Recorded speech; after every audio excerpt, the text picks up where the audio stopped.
Hi guys, क्या हाल चाल आप सब लोग बहुत बड़ी गुड न्यूज़ निकल के आ रही है और इससे बड़ी गुड न्यूज़ आज तक आपने नहीं सुनी होगी। जिस चीज़ का आपको इंतजार था वो आ गया और ये वो चीज़ है जो मैं पिछले 2 महीने से कह के चल रहा हूँ, लेकिन बाकी लोग वेट कर रहे हैं कि भैया हमें कुछ इन्फॉर्मेशन मिलेगा। इन्फॉर्मेशन निकालने के लिए कनेक्शन की ज़रूरत होता है। ठीक है, अभी अभी 7 बजे जो वीडियो अपलोड करा ना, एग्जैक्टली उसी के जैसा नोटिस आ गया और जस्ट अभी अभी आउट हुआ है, इसलिए इस नोटिस को आपको समझा देता हूँ। ये नोटिस बहुत ही ज़्यादा इंपॉर्टेंट है आप लोगों के लिए, इस नोटिस को देख लो। ठीक है, ताकि आपको सारी चीज़ें समझ में आ जाए और कैसे क्या करना उसको। और ये नोटिस इस बात का प्रूफ है कि इन्फॉर्मेशन जल्दी देने से कोई टीचर नहीं बन जाता या कोई काउंसलर नहीं बन जाता।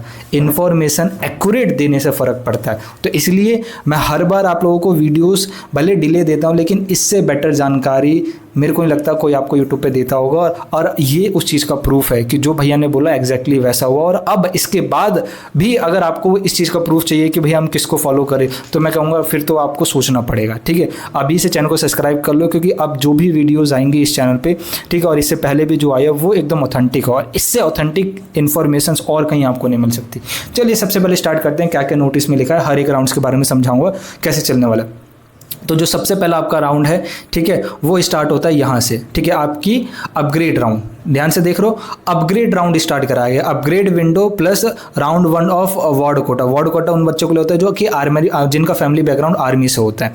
ठीक है, अब ध्यान से देखना, यहाँ पे अगर देखोगे तो क्या क्या मेंशन कर रखा है, यहाँ पे क्लियरली बता रखा है कि राउंड 1 जो है वो कब डिक्लेयर होगा आपका 1 अगस्त को, यानी अपग्रेड राउंड आपका 1 अगस्त को डिक्लेयर हो रहा है और साथ के साथ राउंड 1 ऑफ वार्ड कोटा भी 1 अगस्त को डिक्लेयर हो रहा है। अब भाई ये अपग्रेड राउंड है क्या, इसमें चक्कर क्या है अपग्रेड राउंड का, ठीक है, ये थोड़ा हमें अच्छे से समझा दो तो समझ में आ जाए। देखो, अपग्रेड राउंड में न्यू सीट अलॉटमेंट नहीं होता। अब भैया जब सीटें ही कम बची है तो अपग्रेड कैसे मिलेगा? जब हम ये कह के चलेंगे 79,000 सीटें तो भर चुकी है, तो अपग्रेड कैसे मिलेगा? देखिए एक्चुअली ना इस बीच में बहुत सारे विड्रॉल हो चुके हैं और वो विड्रॉल का डाटा अब यूनिवर्सिटी के पास आ चुका है। और जैसे कि मैंने अभी जो रिसेंटली वीडियो बनाया कि उसमें खाई कि मैंने बीच की पहली एलोकेशन आएगी तो उसके बाद बहुत बड़ा विड्रॉल होगा और पहली एलोकेशन कब आ रही है 1 अगस्त को, और दिल्ली यूनिवर्सिटी की 3rd एलोकेशन कब आ रही है 8 अगस्त को। और इस 8 अगस्त से पहले BHU 2 मेरिट लिस्ट निकाल देगा। 2 मेरिट लिस्ट निकालने का मतलब है 5-6 हज़ार बच्चे तो आराम से विड्रॉल लेके चले जाएंगे। इसका मतलब अभी सीटें खाली होना चालू हो जाएगा। और ये सारी चीज़ें मैं शुरू से कह के चल रहा था, क्योंकि मैं जानता हूँ दिल्ली यूनिवर्सिटी की सीटें इतनी जल्दी इसलिए भरी है क्योंकि ये इकलौती यूनिवर्सिटी थी जिसने अपना फॉर्म सबसे पहले स्टार्ट करा। अगर सारी यूनिवर्सिटीज फॉर्म एक टाइम पे स्टार्ट करती तो ड्यू अभी तक भरता नहीं।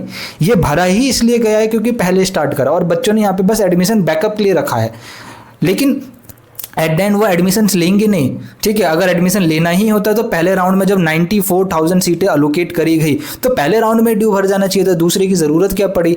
ठीक है, तो बात समझ में आ रहा है आपको लॉजिकली? जो ड्यू के अंदर के बंदे हैं, जो ड्यू को अच्छे से जानते हैं, वही आपको ये इन्फॉर्मेशन दे सकते हैं जिस तरीके की मैं इन्फॉर्मेशन आपको दे रहा हूँ। ठीक है, तो समझ में आ गया आपका जो राउंड 1 अलोकेशन से कब हो जाएगा 1 अगस्त को आपका राउंड 1 अलोकेशन आउट हो जाएगा और इसमें आपको अपग्रेड मिलेगा। अब बच्चे कहेंगे कि भैया अपग्रेड राउंड में तो नया सीट अलॉटमेंट नहीं कराता, यानी जिस बच्चों को कोई भी सीट नहीं मिला है वो अपग्रेड राउंड में नहीं जा सकते। तो कहेंगे भैया मेरा तो नुकसान हो गया। कोई नुकसान नहीं हुआ, कोई भी नुकसान नहीं हुआ।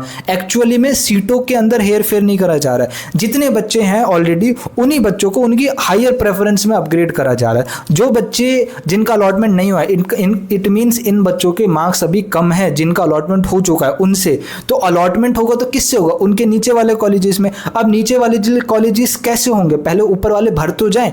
तो जो विड्रॉल करके बच्चे चले गए हैं सेकंड राउंड के बाद, ठीक है, जो विड्रॉल ऑप्शन आया था उसके बाद ऊपर की सीटें खाली हुई हैं, इस सीटों में बच्चों को अपग्रेड मिलेगा। और मैं शुरू से कह के चला था कि प्रेफरेंस अच्छी होगी तो आपको हर बार अपग्रेड करना चाहिए और 3 अपग्रेड का मौका मिल गया। सेकंड राउंड में पहला अपग्रेड, अपग्रेड राउंड में दूसरा अपग्रेड, तीसरे राउंड में तीसरा अपग्रेड। और ये किसी ने आज तक नहीं बताया था और 3 अपग्रेड मिले और वैसा ही हुआ है। ठीक है, तो उनको हायर प्रेफरेंस मिल जाएगा। अब जिस कॉलेज से वो सीट खाली करके चले गए उस कॉलेज की कट ऑफ कम जाएगा तो आपके चांसेस वहाँ पे ज़्यादा है कि एडमिशन हो पाएगा। ठीक है, क्लियर कट समझ में आया? चलो अब और मैं आपको समझाता हूँ अच्छे से। तो आपका कॉलेज आपका डॉक्यूमेंट वेरिफिकेशन करेगा 3 तारीख तक, उसकी लास्ट डेट ऑफ पेमेंट होगी 4 तारीख तक। बस इसको यहाँ पे खत्म करते हैं और आगे चलते हैं। ठीक है, जैसे अपग्रेड राउंड जाएगा, अपग्रेड राउंड में आपको नया सीट अलॉटमेंट मिलेगा, सीट को एक्सेप्ट करिए और अगर प्रेफरेंस अच्छी है पेमेंट करने के बाद दोबारा अपग्रेड दबाइए, दोबारा अपग्रेड मिलेगा। अगर अच्छी प्रेफरेंस है तो डेफिनेटली अपग्रेड मिलेगा। उसके बाद आपकी स्टार्ट हो जाती है mid entry. Mid entry basically क्या है? वो बच्चों के लिए रजिस्ट्रेशन ओपन करते हैं जिन बच्चों ने आज तक रजिस्ट्रेशन करा ही नहीं है। उन बच्चों के लिए नहीं है मिड एंट्री जिन बच्चों का किसी न किसी कारण से पोर्टल ने फॉर्म रिजेक्ट कर दिया है या उन्होंने फ़ी टाइम पे फिल नहीं करी, मतलब किसी ना किसी कारण से पोर्टल से वो बाहर हैं। पोर्टल में तो थे लेकिन पोर्टल से बाहर हो गए किसी ना किसी कारण से, चाहे वो उनकी खुद की गलती हो, चाहे डॉक्यूमेंट की गलती हो, चाहे कॉलेज वालों की गलती हो, ठीक है। तो उनके लिए मिड एंट्री नहीं है। मिड एंट्री में आप कुछ भी नहीं कर सकते, अपनी चीज़ें तक चेंज नहीं कर सकते मिड एंट्री में। अब मिड एंट्री किन बच्चों के लिए जो नया शुरू से रजिस्ट्रेशन करेंगे, तो एकदम शुरू से रजिस्ट्रेशन करने वाले हो तो बच्चे लोग आप वो बंदे हो जिनको दिल्ली यूनिवर्सिटी की लेके अच्छी इन्फॉर्मेशन मिल रही है, अभी से मेरे चैनल को फॉलो कर लो। चैनल पे जाओ, north campus, south campus, off campus की बहुत अच्छी कॉलेजेस की रैंकिंग की वीडियो मिलेगी। इससे बेटर प्रेफरेंस नहीं मिलेगी, क्योंकि आपको प्रेफरेंस बनाने का मौका मिला है। आप अपने प्रेफरेंस को बनाइए, ठीक है, और अच्छी बनाने की कोशिश करिएगा। अभी भी आप किसी के पेड काउंसलिंग के चक्कर में गए या फिर गूगल जेमिनाई के चक्कर में गए या उन लोगों के चक्कर में गए जो खुद गूगल जेमिनाई की मदद से या किसी वेबसाइट की मदद से डाटा लेते हैं, तो फिर आपको नुकसान होगा। जो मैंने बताया उसको फॉलो करोगे, आंख बंद करके फॉलो करो, मैं गारंटी देता हूँ कि जितने भी स्टूडेंट मेरे से कनेक्टेड है उनका हमेशा भला हुआ है, कभी नुकसान नहीं हुआ, ठीक है। तो मिड एंट्री आपकी ओपन हो जाएगी। अब मिड एंट्री ओपन होगी तो कितने दिन के लिए मिड एंट्री ओपन?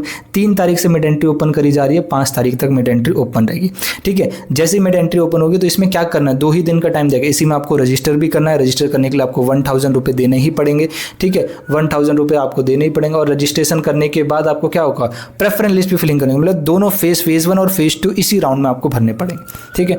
अब आता है राउंड 1। अच्छा, उसके लिए बता दो, अगर किसी बच्चे ने ऑलरेडी पोर्टल भर रखा है लेकिन उसने पेमेंट नहीं करा तो उसको शुरू से पोर्टल भरना ही पड़ेगा, या भरा हुआ आ सकता है, आपको जस्ट पेमेंट करना होगा।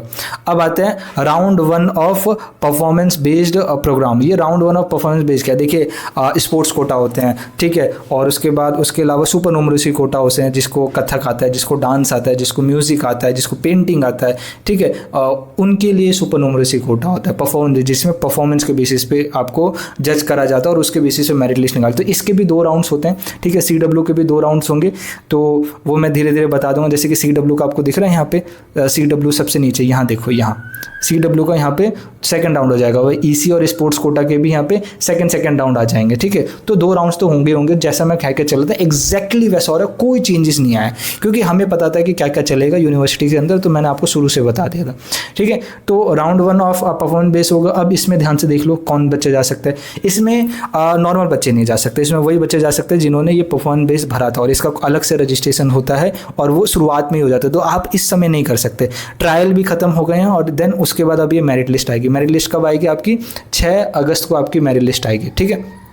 तो किस किस की पहली मेरिट लिस्ट आ रही है? राउंड 1 ऑफ क्या नाम है आपके, परफॉर्मेंस बेस की आ रही है, ठीक है। इसमें आपके फिजिकल एजुकेशन वाले भी हैं, फिजिकल एजुकेशन वाले भी हैं, इसमें बैचलर ऑफ फाइन आर्ट्स वाले भी है, म्यूजिक वाले भी है, एंड हेल्थ स्पोर्ट्स वाले भी है, ठीक है। इनकी मेरिट लिस्ट आ जाएगी, ठीक। अब मेरिट लिस्ट आने के बाद अब ध्यान से देखिएगा, एक्चुअली में परफॉर्मेंस बेस में ना इन लोगों की अभी मेरिट लिस्ट आ रही है, अभी इन कैटेगरी वालों की, स्पोर्ट्स वालों की नहीं आ रही। अभी मैं इसी में समझाऊंगा, बाकी सारी चीज़ें भी समझाऊंगा, ठीक है। तो यहाँ पे आपकी मेरिट लिस्ट आ रही है, और ऊपर आपने देखा होगा, ठीक है, कि ऊपर आपने क्या करा है, राउंड 1 ऑफ वार्ड कोटा का हो चुका है राउंड 1। वार्ड कोटा के भी 2 मेरिट लिस्ट आने के चांसेस हैं, और आपके ये सुपर न्यूमरेसी के कोटा के भी, bachelor of fine arts, physical education, music के भी 2 राउंड आने के चांसेस है, अगर सीटें खाली बचती है तो जैसे यहाँ पे आया, जैसे इसका पहला राउंड स्टार्ट हुआ परफॉर्मेंस का, तो 6 को आएगा, ठीक है। 6 को आने के बाद आपको सीट मिलेगा, आप 11 तक उसको एक्सेप्ट कर सकते हैं। अप्रूवल करने के लिए 12 तक कॉलेजेस के पास टाइम है, और जितना जल्दी हो सके एक्सेप्ट करने की ट्राई करा करो। एंड देन उसके बाद लास्ट डेट ऑफ पेमेंट आपकी 13 अगस्त है। कन्फ्यूजन आ रहा हो कि भैया मेरे को तो ऑलरेडी नॉर्मल राउंड में सीट मिला है, क्या मुझे एक्सेप्ट करना चाहिए? मेरी बात मानो, देखो ऐसा कभी होता ही नहीं कि आपको नॉर्मल राउंड में अच्छी सीट मिली है और CW या परफॉर्मेंस बेस्ड कोटा या वार्ड कोटा में या स्पोर्ट्स कोटा में उससे बेकार मिले, क्योंकि ये तो कोटा है ना, कोटा में तो आपको तो और अच्छी सीट मिलने के चांसेस होते हैं, ठीक है। तो कोटा में तो अच्छी सीट मिलेगी, ऐसा कभी होता ही नहीं है कि नॉर्मल में अच्छी मिली और कोटा में ख़राब मिले। तो हमेशा जब अच्छी मिलती होती है ना, तो उसको एक्सेप्ट करो। भले आप उधर कॉलेज जाने लग गए, आपने वहाँ दोस्त बना लिया, लेकिन कोई फ़र्क नहीं पड़ता दोस्त से। अगर आपको अच्छा कॉलेज और अच्छा कोर्स मिल रहा है तो उसमें चले जाओ। अच्छा भैया मेरिट लिस्ट में मेरा नाम आया और मेरा इधर नॉर्मल भी हो रखा है, क्या मेरे को उधर जाना चाहिए? ये टोटली आप पे डिपेंड करता है। कंपलसरी नहीं कर रखा है कि उधर नाम आया तो इधर सीट कैंसिल हो जाएगा। उधर भी नाम आ सकता है, इधर भी, दोनों जगह नाम हो सकता है। एट द एंड अगर आप CW की पेमेंट करते हैं, मतलब सीट को एक्सेप्ट करते हैं, तो एक्सेप्ट करते ही उधर वाली ऑटो रिजेक्ट हो जाएगी। अगर एक्सेप्ट नहीं करेंगे तो पुरानी वाली तो आपके पास रहेगी। ऑटो एक्सेप्ट होगी, फिर पेमेंट इधर एडजस्ट हो जाएगा और उसके बाद आप नॉर्मल राउंड से बाहर चले जाएंगे। अब आपको नॉर्मल राउंड में पार्टिसिपेट करने के लिए means third round of allocation participate करने को नहीं मिलेगा, लेकिन परफॉर्म बोस या CW या वार्ड कोटा के सेकंड राउंड में जरूर पार्टिसिपेट करने को मिलेगा, और इसमें ज़्यादा चांसेस है कि अच्छी प्रेफरेंस मिले, ठीक है। तो इसमें ज़रूर पार्टिसिपेट करिएगा अगर आपने ऑलरेडी फिल कर रखा है तो। अब ये सारी चीज़ें ख़त्म हो जाने के बाद, ठीक है, सबसे इंपॉर्टेंट चीज़ आती है ये third round of CSS allocation, जिसको लेके दुनिया भर की कन्फ्यूजन थी, और मैंने बहुत सारी क्लियरिटी जस्ट अभी 7 बजे वाली वीडियो में दिया है, और ये अभी 1 घंटे बाद शूट कर रहा हूँ क्योंकि नोटिस उसी के बाद आ गया।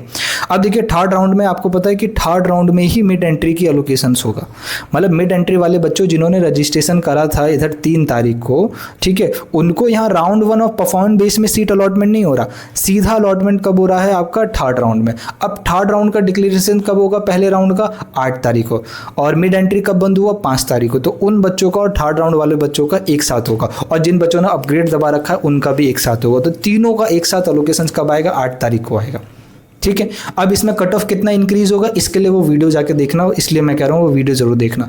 8 तारीख को एलोकेशंस आ जाएगा, कैंडिडेट को एक्सेप्ट करने का मौका दिया जाएगा, एंड कैंडिडेट जैसे ही एक्सेप्ट कर लेगा इस एलोकेशंस को, 11 तारीख लास्ट डेट है पेमेंट की। कॉलेज वेरिफिकेशंस के लिए कब तक का टाइम दे रखा है, 1 सेकंड दिखा, 12 तारीख एंड देन 13 तारीख को लास्ट डेट हो जाएगा, ठीक है। उसके बाद नॉर्मल राउंड्स खत्म हो जाएंगे हर एक बच्चे के लिए। मिड एंट्री में भी जिस बच्चों को सीट मिली है मिल जाएगी थर्ड राउंड में, उसके बाद भी उसको फर्दर अपग्रेड का मौका नहीं मिलेगा, क्योंकि थर्ड राउंड एक लास्ट राउंड है और उसके बाद किसी भी राउंड में अपग्रेड नहीं मिल सकता। तो ये नुकसान होता है मिड एंट्री का। और मिड एंट्री की कारण क्या है वो ऑलरेडी मैंने वीडियो से बनाया, उसको जाके देखना, इसको देख लिया उसको भी देखना, ठीक है। अब आपका 9 तारीख को ही round 1 of allocations of CW, ECA and sports का आएगा, ठीक है। ECA और स्पोर्ट्स और CW का 8-9 तारीख को आ रहा, और इससे पहले वाला जो परफॉर्मेंस बेस वाला था वो कौन कौन सा था, वो bachelor of fine arts, music, physical education, ठीक है, और दूसरे का वो पता नहीं क्या लिखा है HENS, मेरे को इसका फुल फॉर्म याद नहीं आ रहा है, ठीक है। तो उसका होगा, ठीक है, बात समझ में आ रहा है। ये भी सुपर न्यूमरेसी कोटा के अंदर ही आता है और वो भी सुपर न्यूमरेसी कोटा के अंदर ही आता है, ठीक है। तो अब इसका जो एलोकेशंस होगा वो आपका 9 तारीख होगा। वही एक्सेप्ट करना ना करना वो टोटली आप पे डिपेंड करता है, बट इसके 2 राउंड हो सकते हैं, इसके 2 राउंड होंगे, और 2 राउंड होने के बाद आपके पास चांसेस है कि आगे फर्दर आपको अपग्रेड अच्छा खासा मिल सके। सीट को आप एक्सेप्ट करोगे 9 तारीख को, कैंडिडेट एक्सेप्ट कर सकता है, कब तक एक्सेप्ट करेगा, 11 तारीख तक एक्सेप्ट कर सकता है, 9 तारीख को रिजल्ट आ जाएगा। पेमेंट के लिए वही है, लास्ट डेट ऑफ 12 तारीख and last date of payment आपका 13 तारीख होगा। उसी के साथ वार्ड कोटा जो बहुत पहले आया था, वार्ड कोटा कब आया था, 1 अगस्त को आया था, उसका सेकंड राउंड डिक्लेयर करा जाएगा 10 तारीख को, ठीक है। 11 तारीख तक 1 दिन का टाइम है सीट को एक्सेप्ट करने का। कॉलेज डॉक्यूमेंट वेरिफिकेशन वही 12, और आपका लास्ट डेट ऑफ पेमेंट कितना होगा, 13 तारीख होगा।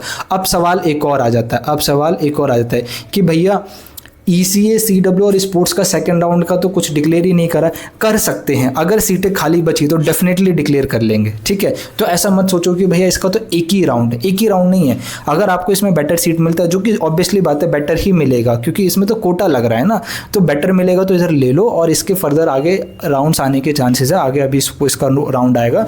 अभी राउंड 1 इसलिए डिक्लेयर करा गया है क्योंकि नंबर ऑफ सीटें कम है, और नंबर ऑफ सीटें कम करने के अंदर इतने सारे राउंड लेके आएंगे तो बच्चों को एडमिशन कैसे करेंगे। बट मैंने डेफिनेटली बताया कि किस तरीके से दिल्ली यूनिवर्सिटी के अंदर अभी 10,000 सीटें खाली होने वाली हैं, और उसके लिए वो 7 बजे वाली वीडियो जाके देखो, क्योंकि मैं दोबारा बताऊंगा तो ये लंबा हो जाएगा। आई होप आपको ये सारी चीज़ें समझ में आएगा। अभी कुछ रूल्स एंड रेगुलेशंस है अपग्रेड विंडो को लेके, मिड एंड करेक्शन विंडो को लेके, ठीक है, और advance candidate whose result are awaited, मतलब जिसका क्लास 12 का भी रिजल्ट नहीं आया है, ठीक है, थर्ड राउंड ऑफ एलोकेशन। तो इसमें से मैं क्या क्या बता चुका हूँ, और ऑलरेडी आप खुद पढ़ लेना, ठीक है, मैं फिर से समझा देता हूँ। देखिए इसमें से मैं आपको बता चुका हूँ कि अपग्रेड विंडो क्या है, और अपग्रेड विंडो में कौन पार्टिसिपेट कर सकता है। हर कोई अपग्रेड विंडो में नहीं जा सकता। तो यहाँ पे लिखा हुआ है the allocations of the candidate who will receive an upgrade seat will be already be activated for a direct processing to the college level. Such candidate will have to pay a differential fee, जो भी differential fee है, if any admission to an upgrade seat will be consider complete only after the successful realisations of admissions fee. Obviously बात है, fee payment कर दोगे तभी आपको हो पाएगा, अगर नहीं करते तो फिर एडमिशन से आपको बाहर निकाल दिया जाएगा। मिड एंट्री के बारे में इतना सारा मिड एंट्री के बारे में लिखा पड़ा है, लेकिन फिर भी मैं पढ़ के सुना देता हूँ। मिड एंट्री आपकी कब से स्टार्ट करी जा रही है, 3 अगस्त से स्टार्ट करी जा रही है। 3 अगस्त दोपहर रात के 12 बजे से आपकी मिड एंट्री स्टार्ट हो जाएगी। 12 बजे क्यों कर रहे हैं, नहीं आई थिंक हाँ रात के 12 बजे कर रहे हैं, थोड़ा पहले कर देते 3 बजे, इतनी रात को करने की क्या ज़रूरत है। तो कब स्टार्ट हो रही है, रात के 12 बजे से स्टार्ट हो जाएगी 11:59 PM वेडनेसडे को, और 5 अगस्त तक ये आपकी ओपन रहेगी, या मंडे अगस्त टिल, ओके ठीक है, 5 अगस्त रात के 12 बजे तक बंद हो रही है, ठीक है। Candidate who failed to apply a CSCS phase 1 can do so by paying the mid entry fee 1000 लगेगी, नॉन रिफंडेबल है, सारी चीज़ें बता सको। Candidate who could not complete a phase 2, जिसने फेज 2 भरा नहीं है, are desires for a participant will also be able to give their preference वो भर सकता है फ्रॉम मंडे 3 अगस्त, और उसके बाद भी उसको अपनी पेमेंट करनी पड़ेगी, ठीक है। जिसने मतलब अपनी प्रेफरेंस भरी नहीं थी वो अपनी प्रेफरेंस भर सकता है, ये बता दिया मैंने इसको। Mid entry will not be allowed for ECA sports और CW वाले कोटा, वार्ड कोटा वाले को, परफॉर्म बेस वाले बच्चों को, और ये music, BSc in physical education, health care, ठीक है, हेल्थ एजुकेशन से, एंड ये प्रैक्टिकल बेस यानी बैचलर ऑफ फाइन आर्ट्स, इनके लिए मिड एंट्री नहीं है, तो आप मिड एंट्री में ये अप्लाई भी नहीं कर सकते। उसके बाद candidate who are rejected from round 1 round 2 due to the correction, जो कि राउंड 1 और राउंड 2 किसी न किसी कारण से रिजेक्ट हो गए, तो सब्जेक्ट में non fulfilment of the program specific eligibility, invalid document will be able to correct their subject mapping and edit their preference. Candidate who will never afford of the allocations till second will also be able to edit their preference from the Monday 3 August till the Wednesday. तो और एक अच्छी बात ये है कि mid entry में आप अपनी एप्लीकेशंस को एडिट कर सकते हैं, जैसे कि मैंने बोला था कि थर्ड राउंड में कर पाएंगे, लेकिन मिड एंट्री से ही कर सकते हैं, ठीक है। मतलब अपग्रेड राउंड में तो नहीं कर सकते, तो थर्ड राउंड में आप अपनी एप्लीकेशंस को एडिट कर सकते हैं,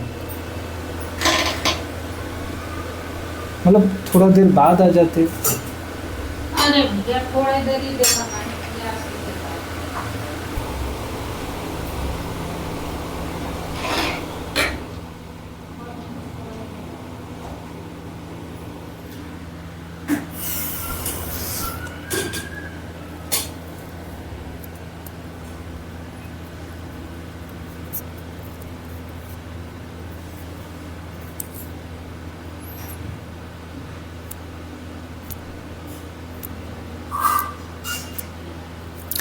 तो जैसे कि मैंने बताया था कि आप थर्ड राउंड के लिए अपनी चीज़ों को एडिट कर सकते हैं, तो वही हो रहा है, एक्चुअली वही हो रहा है। मिड एंट्री में एडिट करने का मतलब क्या है, आप थर्ड राउंड से, ठीक है।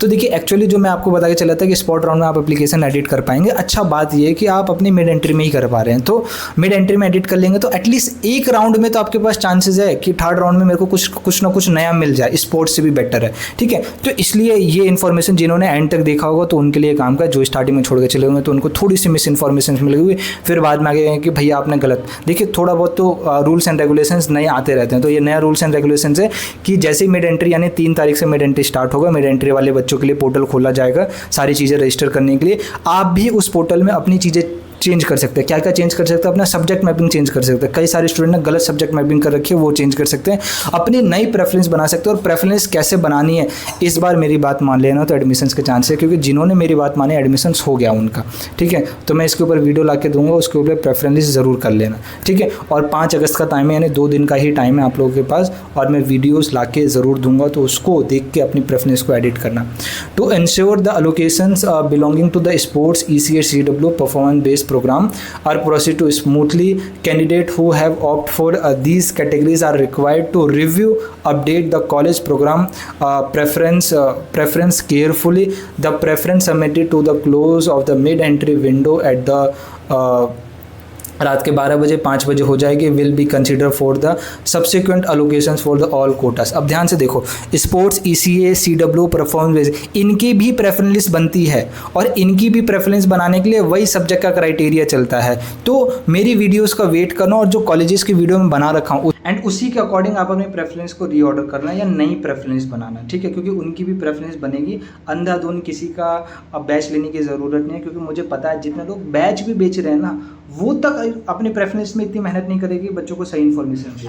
बैच बेचा तो जा रहा है, लेकिन बैच बेच रहे हो तो अच्छी तो इन्फॉर्मेशन दो। लेकिन मैंने बहुत लोगों की प्रेफरेंस देखी है, वो सारे स्टूडेंट मेरे पास है जिसने किसी का 300 रुपये से लेके, किसी का 1000 से लेके, किसी का 2000 तक का बैच खरीदा है। लेकिन आखिर में भी आके वही बोलते हैं कि भैया आपकी प्रेफरेंस बेस्ट है, और इन लोगों ने जो प्रेफरेंस दी है वो कुछ ना कुछ बना के दिए थे, और देने के बाद कोई कांटेक्ट डिटेल भी नहीं है कि हम उनसे कांटेक्ट कर पाए। डाटा उनके पास बहुत है कि भाई हमारी तरफ से 100%, लेकिन एक्चुअली रियलिटी कुछ और है, ठीक है। तो वही चीज़ें मैं आपको समझाने की कोशिश कर रहा हूँ। प्रेफरेंस खुद से बना लो, पैसे देने की ज़रूरत नहीं है, और बनाने के लिए जो इन्फॉर्मेशन मैंने दी वो काफ़ी है। तीसरा पॉइंट पढ़ लेते हैं, कुछ और नया मिल जाए। Advice for the candidate who आज result are waited. Result are waited का मतलब जो बच्चे का कंपार्टमेंट का रिजल्ट रह रहा है examination for the CBSE are advise to apply for the mid entry window. Mid entry window से वो अप्लाई कर सकते हैं। कंप्लीट फेज़ 1 रजिस्ट्रेशन, फेज़ 1 को आप फेज़ 1 का रजिस्ट्रेशन करिए। Taking this initial step will ensure that their candidate remain active in a central admission database. However, such candidate will become eligible for applying for the phase 2 of the CACS on declarations for the final result. तो obviously बात है, देखिए उन बच्चों के लिए मौका दिया गया जिन बच्चों का रिजल्ट अभी आने वाला है कंपार्टमेंट का, वो मिड एंट्री के टाइम पे अपना फेज़ 1 का रजिस्ट्रेशन भर सकते हैं। और उसी के साथ फेज़ 1 का रजिस्ट्रेशन जैसे ही भरेंगे उस सब्जेक्ट के साथ आप उसी सब्जेक्ट के साथ आप अपने जो ये सब्जेक्ट है उसको भर सकते हैं। सब्जेक्ट को भरने का मतलब क्या है, फेज़ 2 आप भर सकते हैं। एंड जैसे ही फाइनल, मान लीजिए अभी फाइनल रिजल्ट भी नहीं आया, एक सब्जेक्ट में आपकी कंपार्टमेंट है, लेकिन सब्जेक्ट मैपिंग में वो सब्जेक्ट डाल दो, जैसे ही डाल दोगे और उसके बाद आप फेज़ 2 भी भर पाओगे। फेज़ 2 भरने के बाद आप सबमिट कर दो, जैसे ही अलोकेशंस आएगा तब तक आपका रिजल्ट डिक्लेयर हो जाना चाहिए। ठीक है, देखिए यहाँ पे साफ लिख रखा है, ठीक है, डेटाबेस के अकॉर्डिंग। और तब तक तो मे बी CBSE आपका रिजल्ट निकाल ही देगा, क्योंकि CBSE का बचा ही है, उसी के अकॉर्डिंग ये सारी चीज़ें करी जा रही है। सच candidate will become eligible for applying for the phase 2 CACS allocations on the declarations of the final result. Final result declare होने के लिए वो बच्चा फेज़ 2 में अप्लाई करने के लिए एलिजिबल हो जाएगा। ठीक है, तो उम्मीद करो कि जल्द से जल्द आपका कंपार्टमेंट का रिजल्ट आ रहा है और फेज़ 2 में अप्लाई कर दो। 8 तारीख से आपका वो होगा, तो उस टाइम पे आपसे वो मांगा जाएगा कि आप अपनी फाइनल आंसर की अपलोड करें, तो फाइनल रिजल्ट आप अपलोड कर सकते हैं 8 तारीख के करीब जब अलोकेशंस करा जाएगा। ठीक है, हर एक के लिए, चाहे सुपरन्यूमर्सी कोटा हो चाहे normal quota. Third round of allocation, the allocations in the third round will be based on the data of the candidate available as of the Wednesday, August 5. Thus, it may be a notice that the minimum allocation score and the rank of the third round will be no relationship with those the earlier rounds. और ये साफ इसलिए लिखा गया है क्योंकि mid entry की वजह से थोड़ा बहुत कट ऑफ चेंज होता है, तो बच्चों के दिमाग में आता है यार मिड एंट्री मतलब थर्ड में तो कट ऑफ कम जाना चाहिए ना, ये बढ़ा कैसे, ये इसी कारण से बढ़ा है। ठीक है, no grievance in this regard will be entertain. कोई भी थर्ड राउंड में अगर आपका लोकेशंस होता है तो आप कोई भी एफिडेविट के बेसिस पे एडमिशन नहीं ले सकते। जो डॉक्यूमेंट मांगा है वो देना ही पड़ेगा, अगर नहीं दिया तो एडमिशन कैंसिल हो जाएगा और 1000 नॉन रिफंडेबल है वो भी नहीं देगा।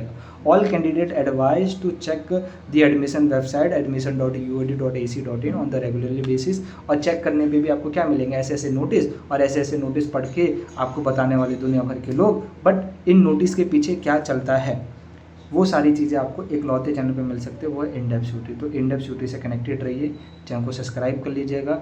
ऐसी इन्फॉर्मेशन मैं पहले भी दे चुका हूँ और ये अब उसका प्रूफ है। ठीक है, तो वीडियो कैसा लगा है कमेंट बॉक्स में कमेंट करके जाओ और वीडियो बताओ कैसा है। वीडियो लाइक करो, हाइप का बटन है हाइप करो, ताकि चैनल यूट्यूब हमारे चैनल को रिकमेंड करे स्टूडेंट तक और हम बच्चों तक पहुंच पाए, क्योंकि बच्चों तक पहुंचने का मतलब है उन बच्चों को गलत राह पे जाने से रोकना और उनका एडमिशन होना। और आपकी वजह से किसी का 1 साल बच जाता है तो भगवान आपका कहीं ना कहीं किसी ना किसी इस कर्म का बेनिफिट आपको देगा ही देगा। ठीक है, तो चैनल को सब्सक्राइब कर लीजिए, बेल आइकन हिट कर लीजिए। कोई भी डाउट है कमेंट बॉक्स में कमेंट करिएगा। डिस्क्रिप्शन में आपको व्हाट्सएप चैनल का लिंक मिल जाएगा जहाँ पे मैं नोटिस शेयर करते रहता हूँ, ऐसी इन्फॉर्मेशन थ्रू आउट कॉलेज भी आपको शेयर करते रहूँगा। 3 साल क्या क्या कॉलेज में हो रहा है तो वो जाके ज्वाइन कर लीजिएगा, व्हाट्सएप चैनल का लिंक वहाँ पे मिल जाएगा आपको। ठीक है, and stay connected with in-depth UT. मिलेंगे कोई और नई वीडियो में कोई और नई जानकारी है, तब तक के लिए जय हिंद।